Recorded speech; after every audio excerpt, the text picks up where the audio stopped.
Hey there guys, this is 88 ShadowAngel here once again, and today I'm bringing you the build vid for Perturabo. As you saw in part 1 of this vid, this vid, we unboxed him and saw absolutely some amazing bits of stunning detail that's in this model. With this one, as always, I'm here to talk about bits to watch out for when you're building it, and just a few things that I've changed to make it look a bit more on my own, and stuff like that. So let's dig in. So as you can see, he's a fairly hefty model to begin with. It's considering this, if you don't recognise it, is part of the one of the Night Titans that you can pick up in plastic from Games Workshop.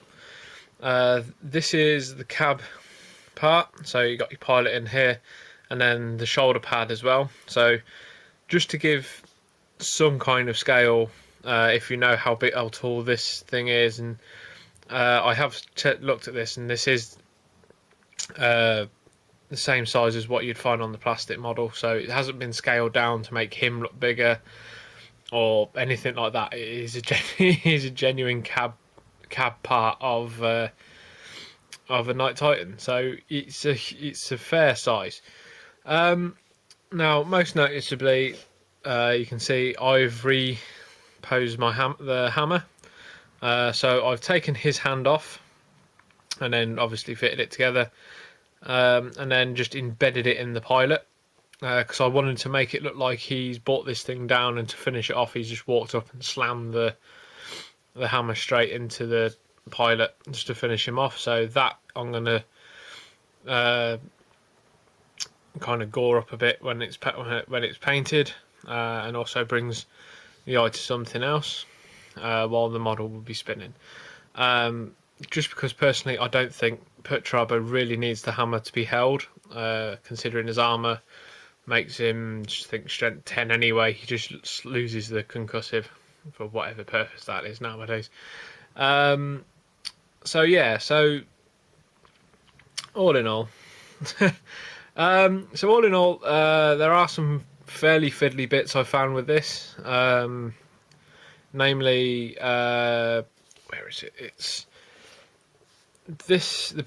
basically this part here that he's stood on. So basically the bit that should be on his Terminator base, I found a bit of a pain to get in to position properly, and then have the back bit sitting properly and all this lot. So I think if I was to do this again, I'd suggest building this part and this part that he stood on, if you want him on this base, of course, to kind of fit in as one, or build it all together and then add this back piece on, because it pins onto this section here to kind of form the cab.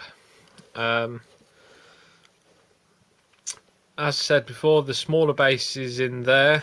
I'm not sure how you'd magnetize it either if you wanted to have him on the smaller base, so it may be a case that you need to do his own smaller base up. I think there is room for this to kind of clip into there, and it fills out all this lot. And anyway, but I think in terms of big diorama bases, I think this one is probably one of my favourites. Another one as well that I found was actually fitting his head. Because of all the pipe work and wires that he has coming off the back. It's not a case of, you put head in, then you put the back carapace to finish off the Terminator armour.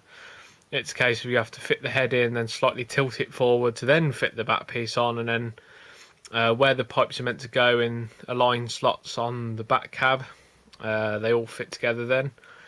I think it was this bullet belt as well was a bit iffy to get into the arm, or to sit nicely with the arm, so it fits in with the back pieces. This one, the right arm went in fine.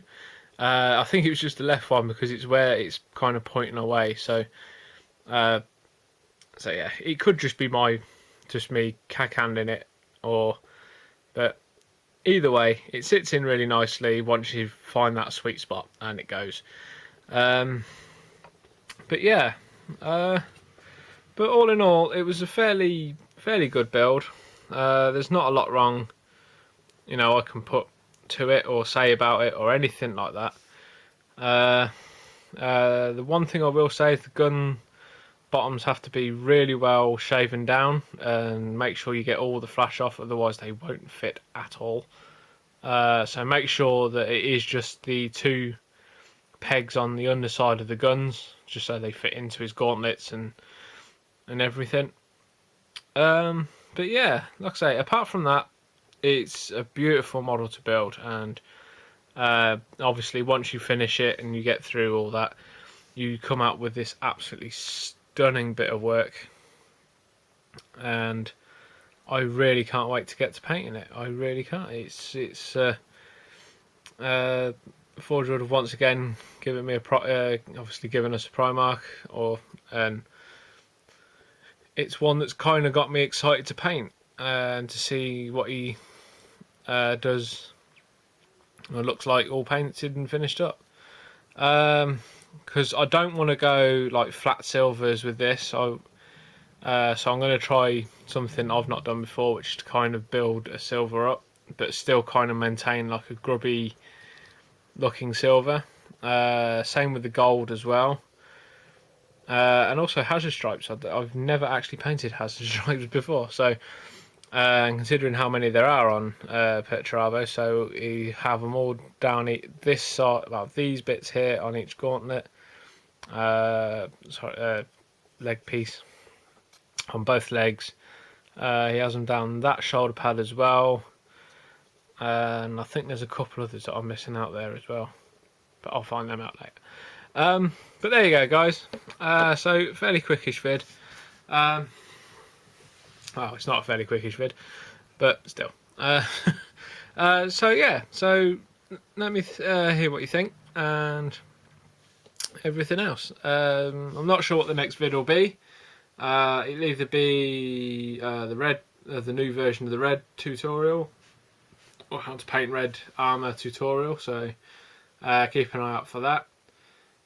And then yeah, part 3 of this. I think I've got some more Age of Sigmar stuff coming up as well, but I'm looking at doing a proper in-depth review on the stuff from the starter box, or I may just leave it as a showcase as it was before, and I might just do the other bits from that box set as and a few other bits that I'm doing as that. So yeah, so there you go, guys. Thank you very much for watching. Thank you for subscribing. I shall catch you again next time. And yeah, stay safe. See you later, guys. Bye.